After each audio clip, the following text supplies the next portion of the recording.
Hablemos de este tema de la identidad. Nuevo año, nueva identidad. ¿Y cómo podemos arrancar?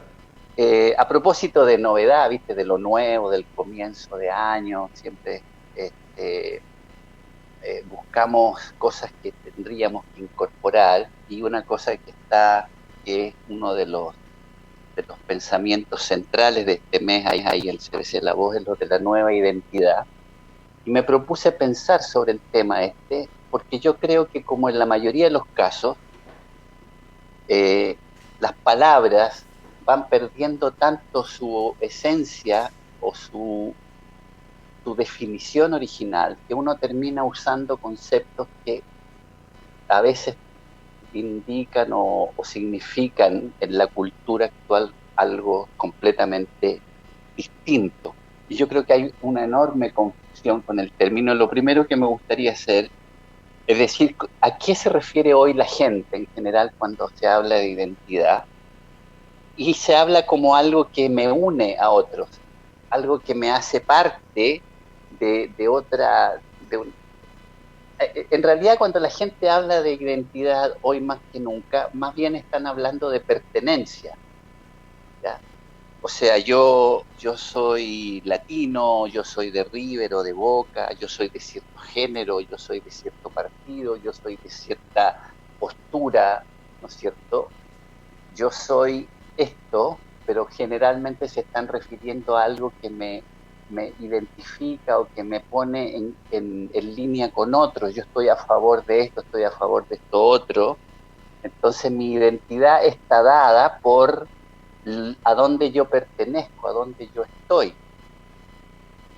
Eh, entonces, por ejemplo, pensando en la campaña de CBC, estoy seguro que la totalidad, no sé si arriesgaría a decir el 100%, pero digamos el 99% más, plus, relacionaría identidad con ser cristiano, o ser hijo de Dios, o ser seguidor de Cristo, o ser un ser creado por Dios.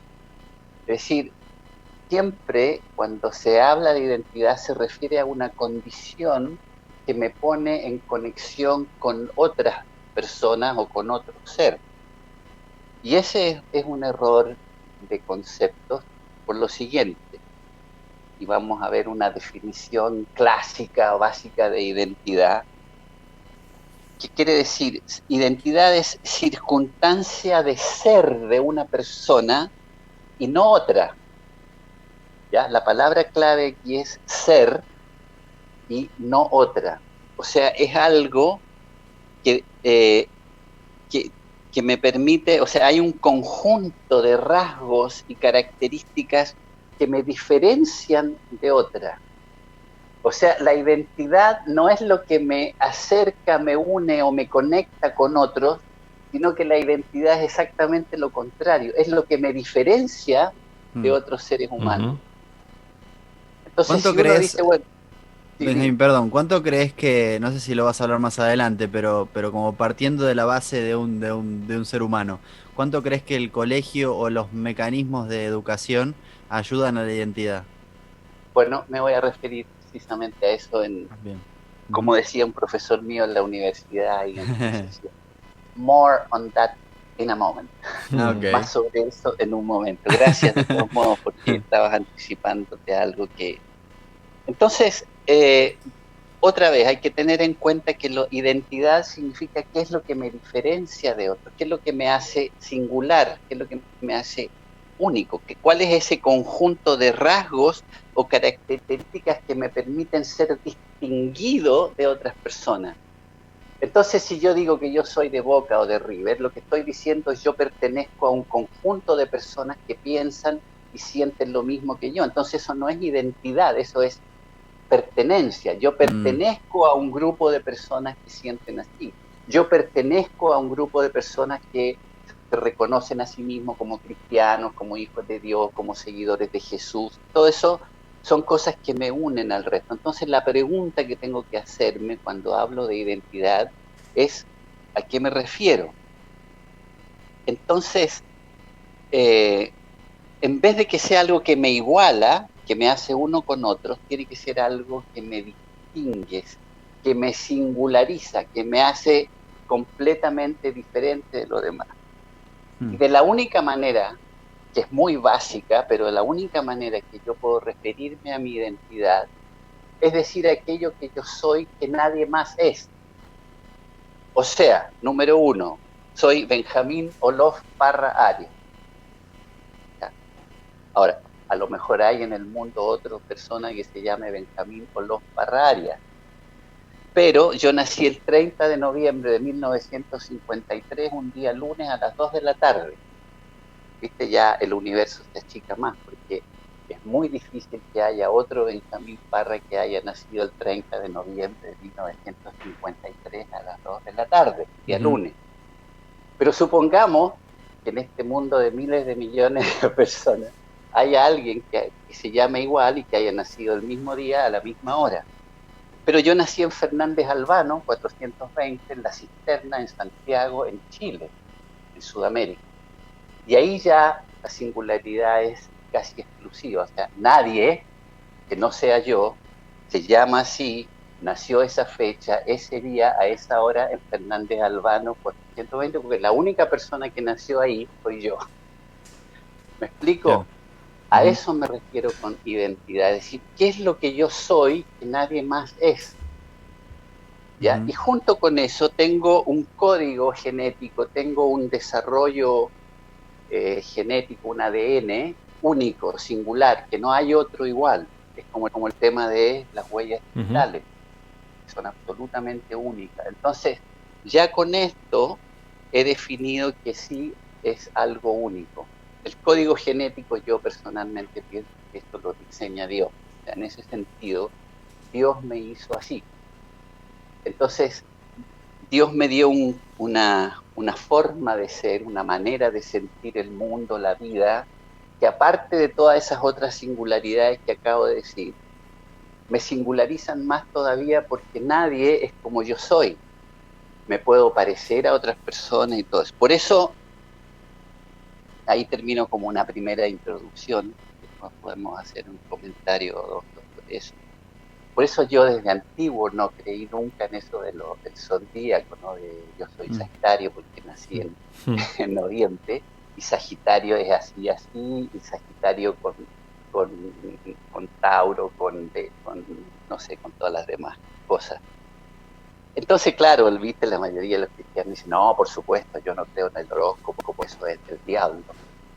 Pero sin embargo creen en los 4 temperamentos de Tim LaHaye. No sé si alguno de ustedes es familiar con un autor cristiano de los años 80 que se hizo famoso porque escribió un libro que se llamaba Los 4 temperamentos. Y como le fue tan bien con el libro, entonces escribió los 4 temperamentos en el matrimonio, los 4 temperamentos en la juventud, los 4 temperamentos en el noviazgo, los 4 temperamentos en el liderazgo. Y él decía que había 4 temperamentos básicos, que era el colérico, el flemático, el sanguíneo y el melancólico. Y a mí me daba mucha risa porque en el fondo es una suerte de zodíaco evangélico, digamos. Incluso él se daba el lujo de decir que David, por ejemplo, era sanguíneo melancólico y te da una serie de descripciones que ese tipo de persona. Y eso es, en realidad es aparte de que es una visión bastante narcisista de la vida, es errónea y no es bíblica, porque no existe un tipo de ser humano, existe un ser humano singular. Por supuesto que hay ciertas características parecidas, o sea, respecto de cómo reacciono frente a la injusticia o cómo reacciono frente al estímulo visual, cómo reacciono frente al arte, a la música o al equipo determinado. Pero eso son opciones, esta es la palabra clave, y ahí termino esta primera. Todo lo que la gente cree que habla de identidad son opciones. Es una opción para mí ser cristiano, es una opción ser de Boca o de River, es una opción apoyar a este o otro gobierno. Eso no es identidad, es una opción, una elección que yo hago respecto a lo que quiero hacer con mi vida. Y te iba a preguntar, y esas opciones, esas elecciones que uno elige o que uno, qué sé yo, como dijiste, le toma sentido de pertenencia, no definen la identidad. O sea, está mal decir yo soy Ángel Galeano, soy argentino, soy de River, soy bla. ¿No forman parte de la identidad? ¿O sí? No, Está... para mí la identidad es Ujú, lo que eres singularmente, lo ujú, que eres exclusivamente tú. Lo otro son opciones. O sea, de River, claro, argentino no tuviste opción. Yo diría que podría ser que lo podrías incorporar dentro de tu singularidad. ujú. Lo que pasa es que hay 40 millones de Claro. argentinos, por lo menos los que viven acá, no sé cuántos viven afuera. Entonces eso sí ya no es una cosa única, sino eso ya te iguala o te hace parte de una enorme comunidad. Yo diría que el otro día estaba pensando, ¿quién puede ser un modelo para mí bíblico que diga esto es identidad? Y lo encontré en esta respuesta que le da Dios a Moisés cuando le dice, ¿y quién le digo a la gente que me manda? ¿Quién eres tú? Entonces dice, yo soy el que soy. Ujú. ¿Entendí? No Mm. dijo yo soy el creador del universo, yo soy el que estoy llamando, yo soy el que hice los cielos, la luna, las estrellas. No, él dice yo soy. Ujú. Esa es la mejor definición. O sea, yo soy el que soy. Yo soy Benjamín Parra. No hay nadie que sea eso. Ahora, por supuesto, en el caso de Dios es una singularidad infinita, una singularidad maravillosa, una singularidad, todo lo que tú quieras, pero el concepto es el que me atrapa a mí, que la Mm. identidad es lo que yo soy y que nadie más es. ¿Y sabes cuál es el problema? Que si tú le preguntas a una persona, defíneme quién eres tú, hay una enorme dificultad en que diga, porque siempre en algún momento se va a referir a algo que hace Claro. o algo que ha elegido o Ujú. algo que opta, digamos. No cuesta mucho decir quién soy yo sin vincularlo con pertenencia, ¿ya? Hay tres cosas que el ser humano necesita, que es identidad, pertenencia y significado. Esto es una filosofía 1 en la universidad. Identidad, pertenencia y significado. El más difícil de definir es identidad, porque significado puedes decir, bueno, soy creado por Dios, soy un ser humano, soy significativo porque tengo no sé, tengo un espíritu o porque puedo pensar en la libertad, puedo pensar en la justicia, en el amor, cosa que otros seres de la creación no pueden hacer. Y pertenencia ya lo hemos hablado, soy parte de este grupo, Ujú. pero identidad es muy difícil, creo que en ese sentido sería bueno la propuesta de CBC La Voz al identidad, pero que la respuesta no sea eso, bueno, yo soy cristiano, yo soy seguidor de Cristo, soy pro vida o soy todas esas cosas. Y sabes qué, hablabas algo muy interesante, que cuando, claro, te preguntan eh, para vos quién sos, automáticamente ya te vas a lo que haces, que me parece totalmente Ujú. cierto. Y me pasó que cuando tuve un accidente hace poco, que estuve 3 meses sin poder hacer nada, me encontré con mi identidad, porque no podía hacer nada. Creo que Ah, por eso es que también el pasar tiempo con Dios, el tener momentos de meditación, de silencios, nos ayudan a encontrar realmente quién somos, ¿no?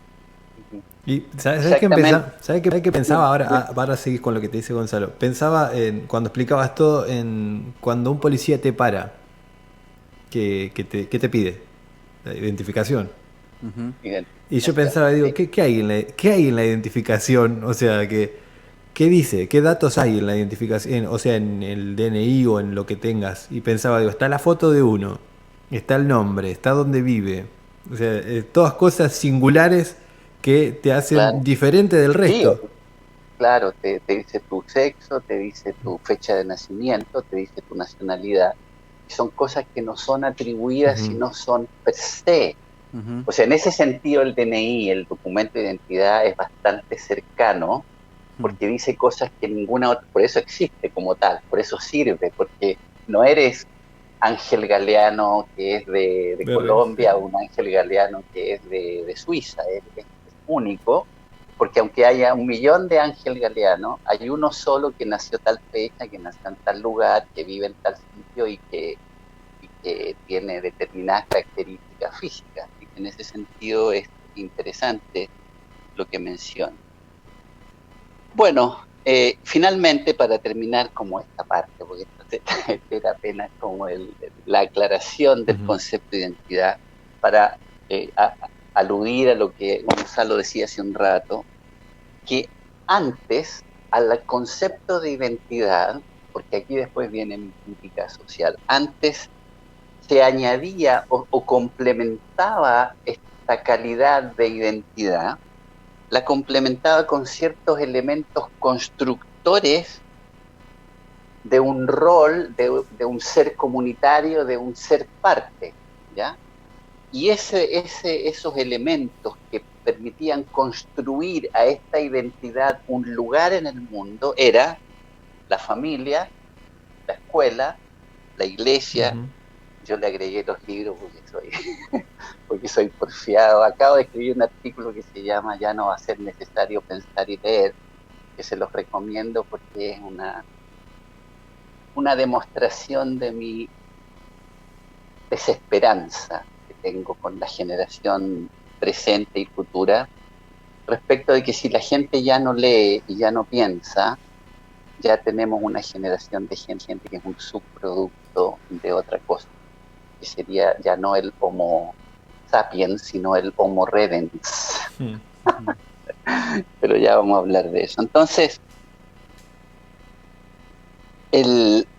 lo bueno que tenía, porque ya creo que no lo tiene hoy, lo bueno que tenía este estilo, este estándar de vida, que te introducía en una comunidad, que te daba un rol, te daba ese ser, ese lugar en el mundo, era lo que aprendías de tu familia, lo que aprendías en la escuela, lo que aprendías en la iglesia, en los libros y en la cultura. Eso que era como eran las herramientas que podías tener para expresar tu identidad, según yo, está siendo literalmente aplastado, destruido por una nueva idea de identidad, que es yo soy esto que está en la pantalla, el Homo redens. Del Homo sapiens hubo un autor español, me parece, o italiano, que escribió sobre el Homo videns, cuando la televisión era, digamos, que arrasaba con todo y que era el foco principal, el medio de comunicación por excelencia, por antonomasia.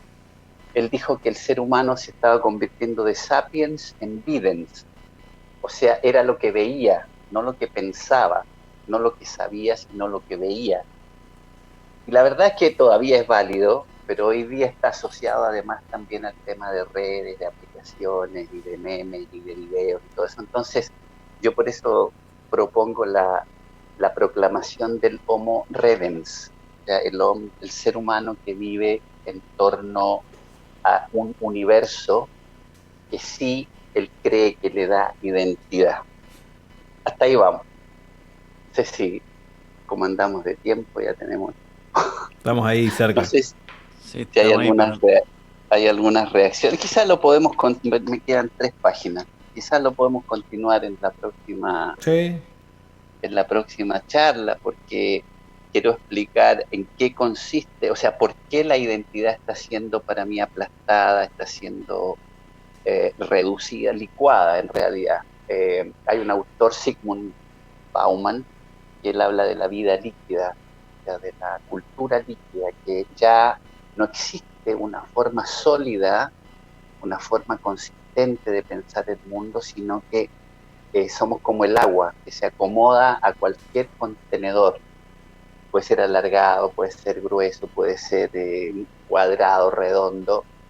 Ya no tenemos una identidad, sino somos lo que nos meten adentro, ¿entendí? Quizá para terminar, yo creo que con los años estoy empezando a sentir mucho, en inglés hay una palabra muy buena, pero no tiene una buena traducción, se llama despondency.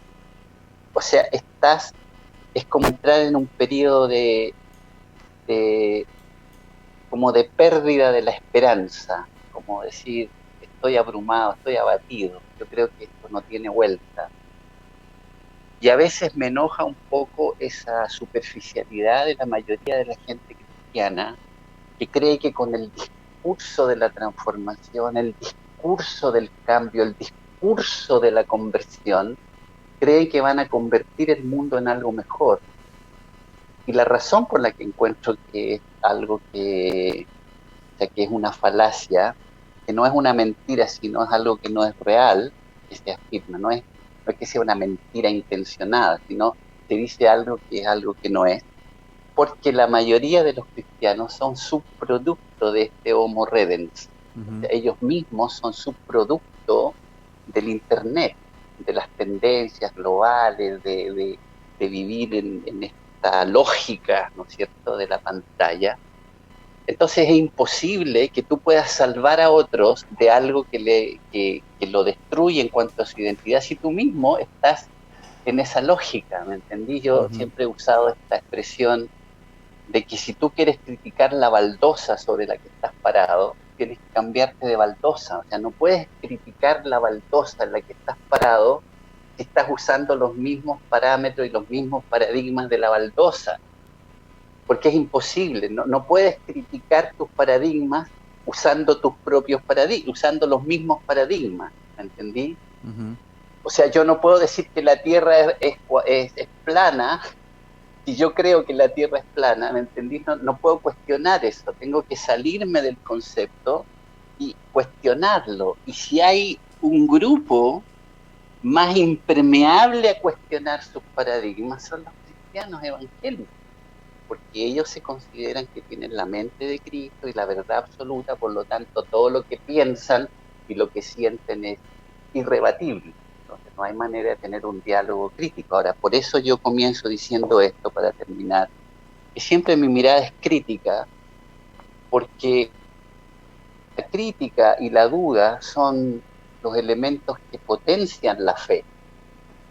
O sea, de la única manera que puedes aprender a pensar es que tienes que dudar de lo que piensas para poder hacerte preguntas. Muy bueno. Bueno. Sí, lo continuaremos. Sí, sé que queda un minuto, pero me encantaría saber qué contestás vos cuando te preguntan quién es Benjamín, qué es lo que respondés. Benjamín Parra soy yo, ¿viste? Sos vos. No, es que no tengo mucho más que decir aparte de lo que ya dije. O sea, claro, pero por eso, basado en todo eso.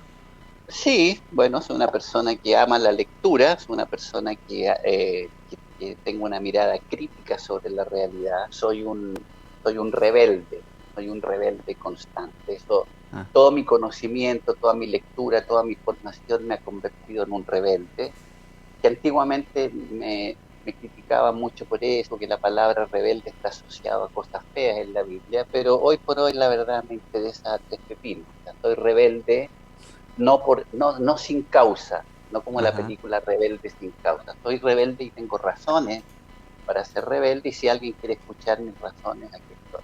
Muy bien, Benjamín Parra Arias en las redes sociales, Benjamín Parra Oficial en YouTube, ahí los encontrás, y si no, Las Hojas de Parra, también su blog personal, y en cbclavos.com, en el blog de opinión, todos los artículos donde podés conocer un poco más al rebelde de Benjamín Parra. Rebelde con causa. Nos vamos, nos despedimos. Gracias. Será hasta el día de mañana. Gracias, Benjamín. Continúa entonces el tema de identidad. Gonzalo, hasta mañana. Hasta mañana. Nos vamos. Un beso en la frente. Chau, chau.